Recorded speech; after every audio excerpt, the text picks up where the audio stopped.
Hi, so as I promised कि इस channel पे हम काफ़ी सारी यूनिवर्सिटीज़ एंड कोर्सेज के बारे में बात करेंगे।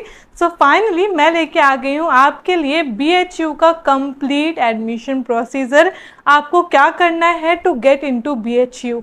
तो चलो वीडियो स्टार्ट करते हैं, बट उससे पहले मेक श्योर कि आप चैनल सब्सक्राइब कर लो, क्योंकि अभी तो पूरी आपकी एडमिशन जर्नी बाकी है।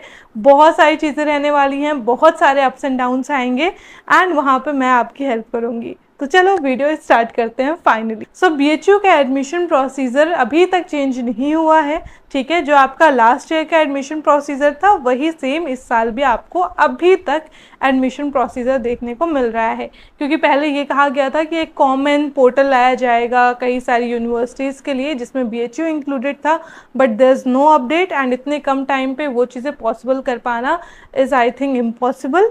तो अभी के लिए जो आपका पुराना एडमिशन प्रोसीजर है वही है। सो अगर आपको BHU में एडमिशन लेना है तो उसका फर्स्ट स्टेप ये है कि आपको BHU की साइट में जाके रजिस्ट्रेशन करना पड़ेगा। आपके रजिस्ट्रेशन के टाइम पे आपसे कुछ आपकी बेसिक डिटेल्स मांगी जाएंगी, ठीक है, जैसे name, address, category and all, and आपको कुछ डॉक्यूमेंट सबमिट करने पड़ेंगे। क्या क्या डॉक्यूमेंट्स हैं? आपकी फ़ोटो हो गई, सिग्नेचर हो गई, क्लास 10th की मार्कशीट, 12th की मार्कशीट। अगर आप कोई रिजर्वेशन के अंदर आते हो तो उसका कास्ट सर्टिफिकेट होना चाहिए। EWS एंड OBC वाले बच्चों के लिए सेंट्रल लेवल का कास्ट सर्टिफिकेट होना चाहिए। एंड अगर आप कोई भी एक्स्ट्रा कोटा जैसे कि sports and ECA quota hold करते हो, वार्ड कोटा होल्ड करते हो, तो इन सब के लिए भी आपको डॉक्यूमेंट सबमिट करने पड़ेंगे। एंड जो आपका रजिस्ट्रेशन प्रोसेस है लास्ट ईयर के हिसाब से इस साल भी आपको जुलाई के आसपास ही ये देखने को मिल रहा होगा। जब भी होगा आई विल इन्फॉर्म यू, या तो वीडियो बना के या फिर लाइव आके।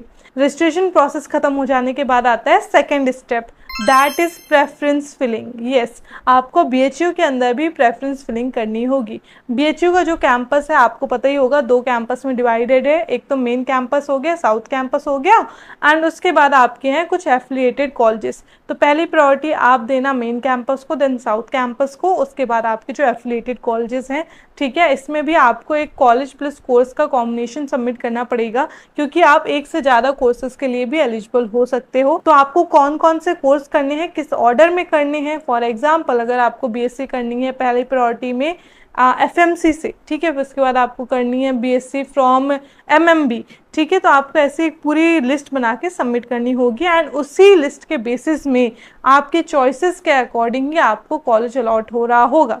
And the third and the final step is seat allocation. So seat allocation में आपको पता चल जाएगा कि कौन से कॉलेज के अंदर आपको कौन सी सीट मिली है। सो इतना ही प्रोसेस है BHU का, DU के जितना टिपिकल नहीं है, बट येस यहाँ पे भी आपको अपने सारे डॉक्यूमेंट्स टाइम पे सबमिट करने हैं। सारी डेडलाइंस का ध्यान रखना है, क्योंकि अगर आप एक बार डेडलाइन मिस कर दोगे तो फिर कुछ नहीं हो सकता है, ठीक है। एंड अपनी प्रेफरेंस लिस्ट बहुत ध्यान से बनानी है। आपको टेंशन लेने की ज़रूरत नहीं है, मैं इसी चैनल पे आपको सारी चीज़ें समझा रही होंगी, बस चैनल से बने रहो। आई होप आपको चीज़ें समझ में आ गई होंगी। कुछ भी डाउट है तो मुझे कमेंट करके बता देना, एंड मिलते हैं नेक्स्ट वीडियो में। And as I always say, your walk in with help is always there for you. Bye bye.